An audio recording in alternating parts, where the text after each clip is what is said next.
Attorney General Garland, you are recognized for your 5 minutes of testimony. Please don't worry about leaving something out. Your entire written submission will be included for the record, and try to hit the highlights in 5 minutes. You are recognized, Attorney General Garland. Good morning, Chairman Cartwright, Ranking Member Adderholt, and other distinguished members. I'm honored to make my first appearance before the subcommittee. I'm here today to discuss the President's Department of Justice budget request for fiscal year 2022. Let me start by thanking you for your support for the department in the recently enacted FY 2021 Omnibus Appropriations Act. In remarks to the 115,000 plus employees of the Justice Department on my first day in office, I explained how I will approach this job. Quote, "All of us are united by our commitment to the rule of law and to seeking equal justice under law. We are united by our commitment to protecting our country, as our oath says, from all enemies, foreign and domestic, and by our commitment to enforcing our country's laws and to ensuring the civil rights and civil liberties of our people. My approach reflects the Justice Department's mission, and the department's mission is reflected in our $35.2 billion FY 2022 budget request. I'll share a few highlights with you now. First, our budget supports my commitment to protecting our national security, including addressing both international and domestic terrorism, while respecting civil liberties. It includes increases of $45 million for the FBI domestic terrorism investigations and $40 million for the U.S. attorneys to manage increasing domestic terrorism caseloads. Second, almost 65 years after its creation, the Civil Rights Division's work remains vital to addressing unlawful discrimination and bias.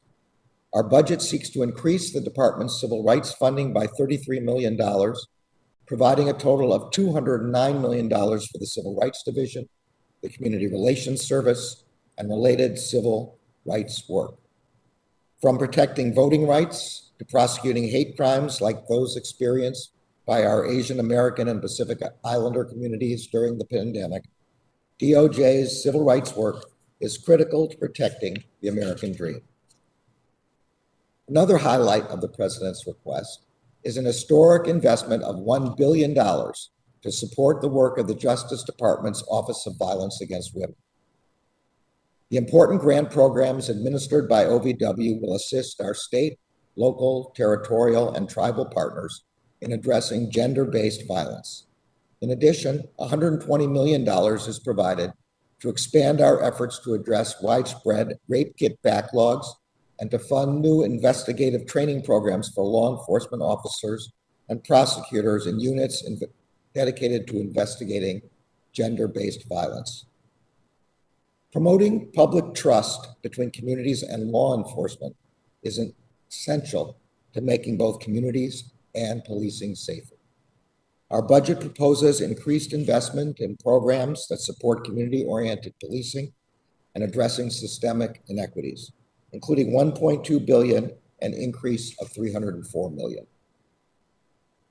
Gun deaths continue to occur at a staggering rate in our country. There is more that we can do to make our communities safer. This is both a law enforcement and a public health issue.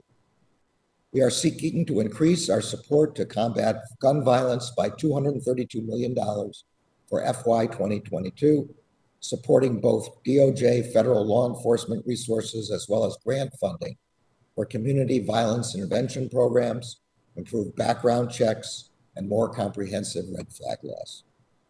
We are also stepping up our work on environmental justice.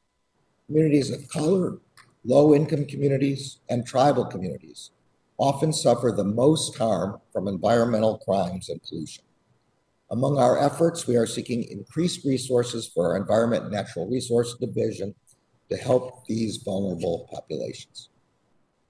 The antitrust laws are the charter of our economic liberty, and the Justice Department is committed to enforcing them. The FY 22 request for increased resources for the Antitrust Division reflects that commitment. Finally, there are nearly 1.3 million cases pending before the immigration courts, A 21% budget increase for the Executive Office for Immigration Review will help support 100 new immigration judges, improve technology, and other efficiency mechanisms to reduce that backlog. I have mentioned only a few of the department's important programs this morning. I ask your support for our budget as the entire department works to ensure adherence to the rule of law, protection of public safety, and equal justice for all Americans. Thank you very much.